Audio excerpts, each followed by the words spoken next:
Saat ini, Anda akan mendengarkan program Healing for the Nation bersama Pendeta Dr. Yohanes R. Suprandono, Direktur Nasional Every Home Indonesia, Yayasan Lembaga Literatur Kristen Indonesia. Selamat mendengarkan. Shalom saudaraku yang dikasihi Tuhan dimanapun saudara berada. Dalam kesempatan ini saya senang sekali menjumpai saudara dan menyampaikan kebenaran firman Tuhan Healing for the Nation, kesembuhan bagi bangsa-bangsa dengan tema Calling from the Throne of God, panggilan dari tahta Allah. Saudara, saya menyampaikan dari Yesaya pasal 6 dan secara berseri saya sudah menyampaikan bagaimana perjumpaan Yesaya dengan Tuhan itu adalah perjumpaan yang membuat Yesaya berubah.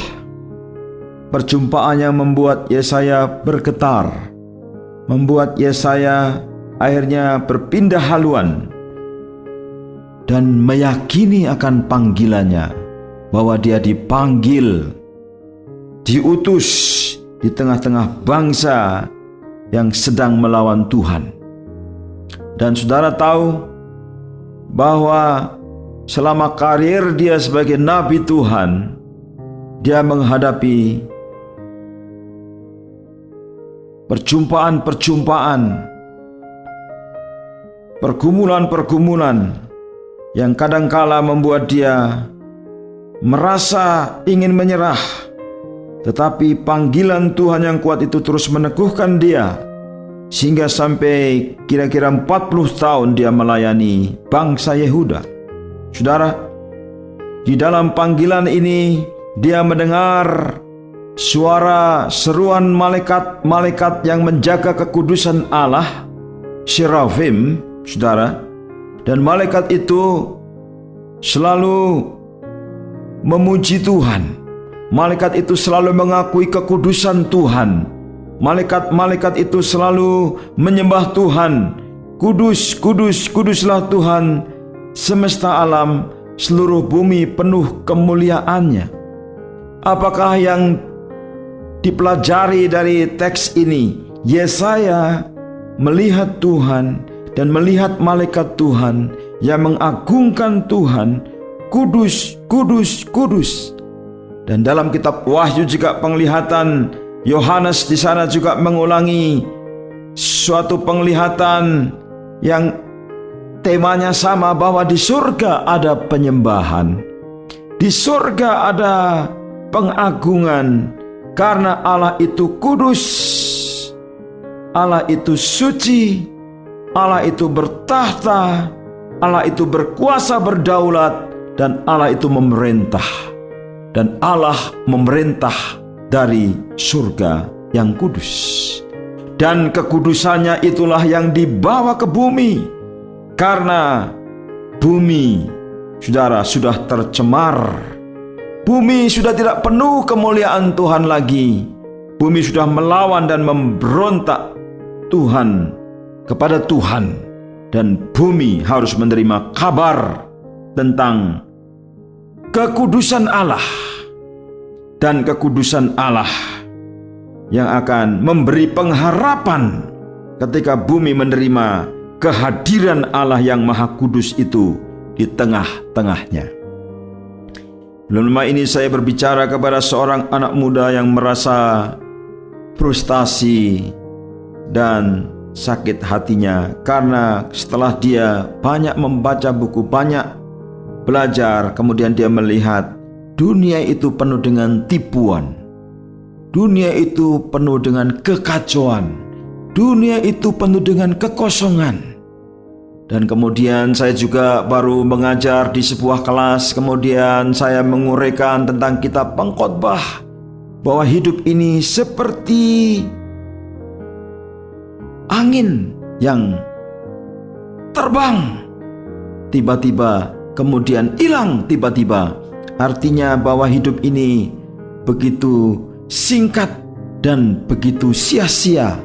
pencapaian-pencapaian yang spektakuler, yang luar biasa dalam bidang kebudayaan, sastra, kesenian, teknologi, dan pencapaian-pencapaian dalam segala bidang kehidupan dimaknai sebagai sia-sia karena terbatasnya waktu untuk menikmati dan terbatasnya hidup. Artinya bahwa manusia akan mati pada suatu saat. Saudaraku yang dikasihi oleh Tuhan, apakah saudara pernah memikirkan bahwa hidup ini begitu sementara?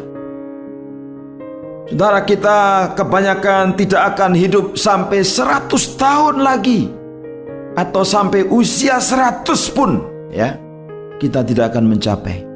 Rata-rata ketika orang saya tanya, mereka maunya 70, sedikit yang mau 80, sedikit lagi yang mau 90, tetapi makin sedikit lagi yang mau 100, saudara ya. Kenapa? Karena memang di sekitar mereka, ketika mereka menyaksikan baik pamannya, baik keluarganya, baik orang tuanya, rata-rata kurang dari 80. Jadi kalau saudara yang mendengarkan hari ini usia saudara di atas 80, itu sangat jarang di Indonesia, bahkan di dunia. Tapi kalau saudara mencapai 90, itu sangat-sangat jarang.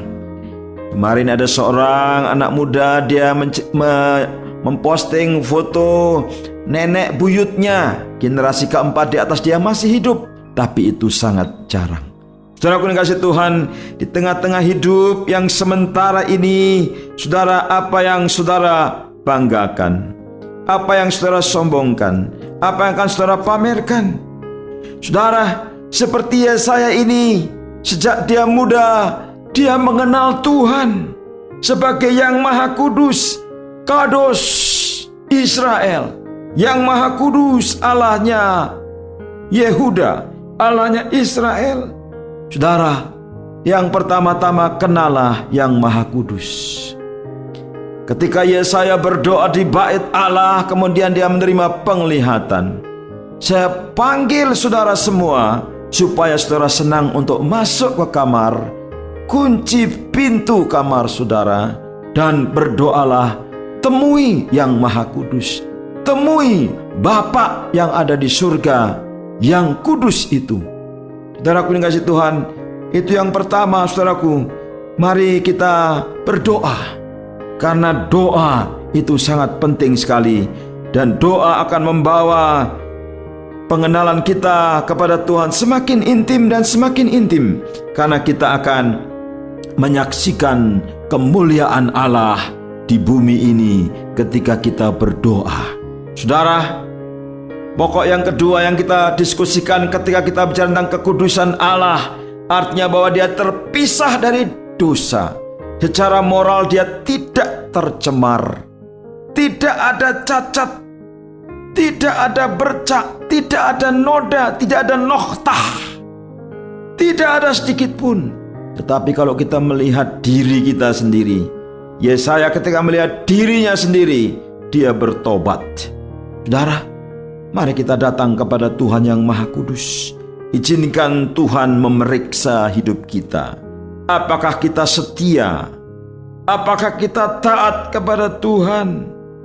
Apakah di dalam hidup kita banyak kesalahan? Apakah kita melakukan banyak kejahatan? Apakah kita melakukan banyak keburukan? Apakah kita mulai meninggalkan Tuhan? Apakah kita mulai menista Tuhan? Atau kita mulai berpaling membelakangi Tuhan? Di mana saat ini keberadaan saudara? Apakah saudara sudah murtad dari Tuhan? Begitu lama saudara meninggalkan Tuhan, dan saat ini saudara dalam keadaan terpuruk, dalam keadaan kecewa, dalam keadaan letih, dalam keadaan lesu, dalam keadaan kepala yang sakit, dalam keadaan pening, dalam keadaan tubuh yang sakit, dalam keadaan luka, dalam keadaan bengkak, dalam keadaan bilur-bilur. Saudara, kalau saat ini saudara dalam keadaan yang buruk akibat daripada dosa, the calling from the throne of God mengundang saudara, tinggalkan dosa, tinggalkan keburukan, tinggalkan kejahatan, dan mari datang kepada Tuhan, berpaling kepada Tuhan. Saudaraku yang kasih Tuhan, Banyak orang yang berpikir kalau saya sudah beribadah, kalau saya sudah ikut pelayanan, kalau saya sudah sibuk ke sana ke sini kemari ya dalam pekerjaan-pekerjaan, kalau saya sudah memberi persembahan yang paling baik menurut perasaan saya, kemudian semuanya sudah beres. Tidak, saudara. Banyak orang yang karena liturgika saja, banyak orang yang karena tradisi saja, banyak orang yang karena apa? Karena kebiasaan. Tidak sungguh-sungguh. Ketika kita membawa persembahan yang tidak sungguh-sungguh, walaupun itu persembahan, dikatakan baunya menjijikkan di hadapan Tuhan. Kalau saudara seharusnya kasih 100, saudara potong jadi 95, baunya menjijikkan. Ketika saya belajar teologi, dosen saya mengatakan, kalau kamu melakukan 95% kebenaran, kamu masih berdosa. Saudara, siapakah kita? Kita seringkali melakukan sesuatu tanpa kesungguhan. Suam-suam, setengah-setengah. Banyak orang yang, hitung-hitungan. Ya, saya senang kalau memang banyak yang dihitung, saudara ya. Tapi ini hitung-hitungan itu artinya kepada Tuhan. Ya. Ini sudah untuk Tuhan. Diambil lagi, dipotong lagi. Ya. Memang benar ya, ada seorang bantuan cerita, katanya persembahan kasihnya dipotong katanya ya. Saudara, saya pernah juga tanda tangan sekian, tapi yang diterima sekian ya. Berarti ada yang dipotong ya. Saudara, haleluya. Apa yang terjadi dalam hidup saudara hari ini? Kalau saudara memang sudah sungguh-sungguh, bersyukurlah kepada Tuhan. Saudara, banyak orang membuat perayaan-perayaan, saudara. Ulang tahun ya, pernikahan, ulang tahun, setiap tahun dirayakan. Di kantor, saudara, staf-staf kami setiap ulang tahun merayakan ulang tahun. Saudara, tambahkan umur, dipanjangkan umur supaya bahagia, supaya sehat. Perayaan-perayaan itu memang sangat baik, saudara. Tapi mari lebih banyak perayaan kita tuh jangan ditujukan untuk diri sendiri. Tetapi mari perayaan kita itu, saudara, tujukan kepada Tuhan saja. Karena kalau tidak, saudara, perayaan-perayaan kita nggak diterima sama Tuhan. Dikatakan Tuhan, aku benci melihatnya. Semuanya itu menjadi beban bagiku. Aku telah payah menanggungnya. Saudara, kalau perayaan-perayaan itu atau selebrasi-selebrasi itu bukan untuk Tuhan. Saudara, betapa mahalnya harga-harga perlengkapan-perlengkapan yang dipakai oleh gereja-gereja. Ya, saudara, tujuannya untuk apa? Beri kemuliaan bagi Tuhan. Ya, perlengkapan gereja tidak murah, alat musiknya, ya, semuanya, gedung-gedungnya, semuanya yang dibangun ya. Saya menyaksikan sebuah gereja yang dibangun 100 tahun lebih dan belum selesai. Dan akan selesai tahun 2026, saudara. Arsiteknya sudah meninggal, panitia pertama meninggal, panitia kedua, ini teruskan terus. Dan saudara, ini gedung ini benar-benar, saudara, persembahan orang-orang percaya untuk Tuhan. Haleluya. Kalau kita memberi persembahan untuk Tuhan, hidup saudara berkenan kepada Tuhan. Tetapi kalau saudara menerima persembahan atau mencuri persembahan, atau mempersembahkan dengan setengah hati, atau mempersembahkan dengan tidak sungguh-sungguh, saudara, tidak berkenan, tidak layak. Saya ketemu dengan orang-orang yang memberi persembahan sedikit-sedikit. Tetapi saya percaya kalau persembahan meskipun secara kuantitas sedikit, tetapi secara kualitas dipersembahkan dengan tulus, murni, dengan sukacita, dengan benar hatinya, maka Tuhan akan menerima persembahan kita. Puji Tuhan. Saudara, saya sebagai hamba Tuhan bersyukur ya. Sudah 35 tahun melayani secara full time. Dan saya bersyukur sampai hari ini tidak mengejar gaji, tidak mengejar apapun ya. Saya tetap bersyukur dengan pemberian Tuhan, dengan apa yang saya terima. Saya tidak iri dengan orang-orang yang lebih kaya, lebih sukses, lebih hebat dari saya. Teman saya sekarang sudah mayor jenderal, saudara ya. Itu jabatan yang tinggi. Ya, saya tidak iri dengan orang yang punya jabatan yang tinggi. Saya kalau ketemu ya sebagai teman kita hormat. Ya, saudara, saya tidak iri dengan orang-orang yang kaya, saudara yang mendengar program ini lebih kaya dari saya. Saya tidak iri. Saya bersyukur saudara diberkati dengan kekayaan yang luar biasa. Saudara, saya bersyukur karena saya hamba Tuhan. Saya mau melayani Tuhan. Saya memberi persembahan, yaitu hidup. Yang diminta dari Tuhan adalah apa? Hidup kita. Persembahkan hidupmu. Itu yang pertama-tama. Haleluya. Saya bersyukur kepada Tuhan karena kedahsyatan Tuhan, karena kemegahannya, karena kehebatannya. Dia mencukupkan. Saudara, saya percaya bahwa semua yang sudah jadi berhala, apapun namanya, entah itu emas, perak, entah itu dolar, entah itu apapun namanya, saudara, itu tidak akan bertahan dalam penghakiman Tuhan. Dan saudara, ketika Tuhan datang menghakimi, maka walaupun saudara bersembunyi di balik celah-celah gunung, di bukit batu, bersembunyi dalam kekayaanmu, dalam kemegahanmu, dalam kehebatanmu, saudara, tidak akan bertahan dalam penghakiman. Karena itu saudara, mari datang kepada Tuhan. Mari kita serahkan hidup kita kepada Tuhan. Dan yang terakhir, mari kita berperkara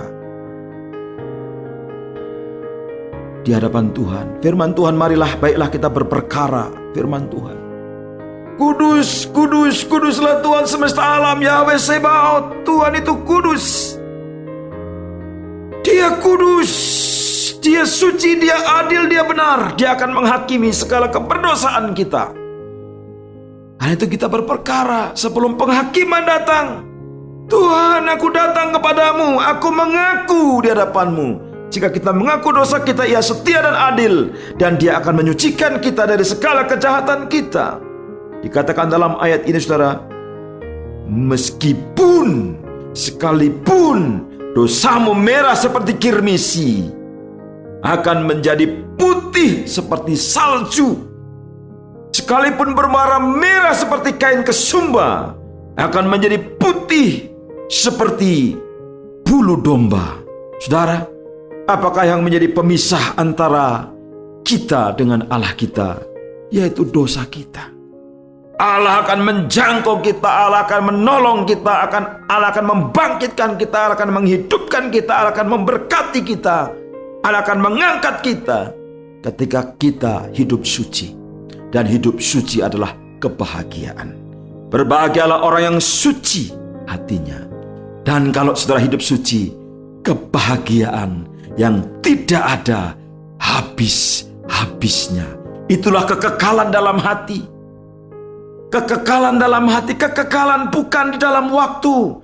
Waktu akan berakhir, zaman akan berlalu, bumi akan hancur. Tetapi orang yang percaya akan hidup selama-lamanya. Saudara, cintailah Tuhan. Carilah wajah Tuhan. Dia kudus, Dia suci, dan Dia mau ketemu dengan saudara. Dia sangat mengasihi saudara. Saya ulurkan tanganmu, pegang tangan Yesus, dan hari ini juga saudara diselamatkan. Saudara ditolong, saudara dijamin, dan pasti hidup saudara bahagia karena mengikut Yesus. Kudus, kuduslah Tuhan semesta alam. Saudara akan memuji bersama malaikat di sorga. Kudus, kudus, kudus. Dan hidup kita sungguh-sungguh berarti, sungguh-sungguh berguna, dan sungguh-sungguh diberkati. Tuhan Yesus memberkati kita semua. Calling from the throne of God. Panggilan Tuhan dari tahta yang suci. Dan saudara menerima panggilan itu saat ini juga. Jawablah panggilannya.